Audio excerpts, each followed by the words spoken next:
In the days before the internet, and we remember them, and Google, Yes. if you lost touch with friends, it was really hard to relocate them. That is so true. Now, find of them. course, all you have to do is Google a name, and that's what a woman in Wisconsin did as she searched for Bill Robinson, a former POW who now lives here in East Tennessee. As WAT6 On Your Side reporter Don Dare explains, Monica Livingston found Bill on our website. Don.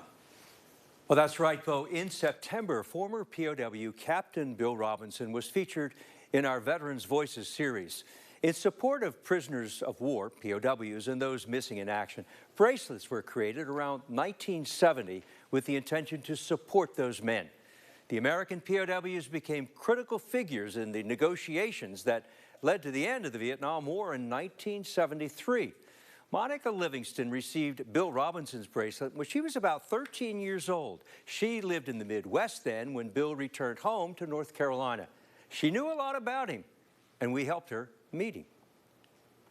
Hi there. Bill Robinson is a former POW from the Vietnam War. Bill, you're right. Are you right there or are you at home? We're at my home. And I'm sorry I called you Bill without even asking you what the proper thing is to call you. Hey, just don't call me late for supper. Okay. I'm so happy to meet you. Real pleasure. Thank you. Yeah, I go by Bill.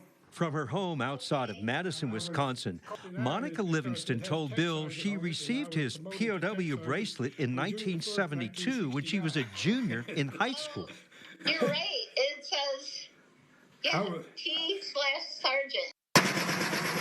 On September 20th, 1965, on a rescue mission aboard a helicopter like this one over North Vietnam, Airman First Class Robinson was taken prisoner. Held for nearly 8 years in Hanoi, he and others were released 50 years ago this month. I do want to tell you how much I appreciate what you've done for our country and what everyone, all the POWs and all the people who are gone, did for our country. I thank you so much, but the important thing is I try to remind people I got to welcome home that belonged to so many. You know, I represented an end to something that America wanted over. It was just a few weeks ago that Monica came across Bill's Veterans Voices story on WATE's website.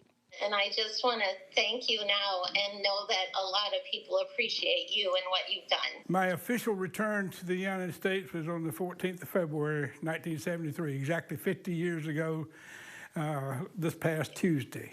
The idea of POW bracelets originated in 1970 by a student group with the intention that American POWs in Vietnam not be forgotten. I wore it for a long time through high school, and then we didn't have Google back then. I never really knew you had returned by then, and I never knew that you had returned.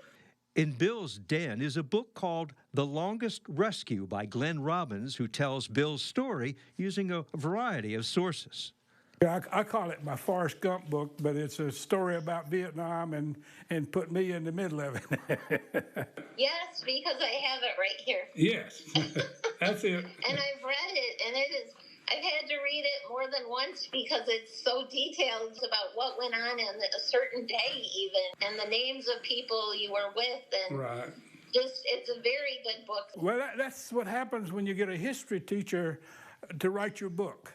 In the 25-minute FaceTime conversation, Mrs. Livingston told Bill she'll use his bracelet as a learning experience for her grandchildren.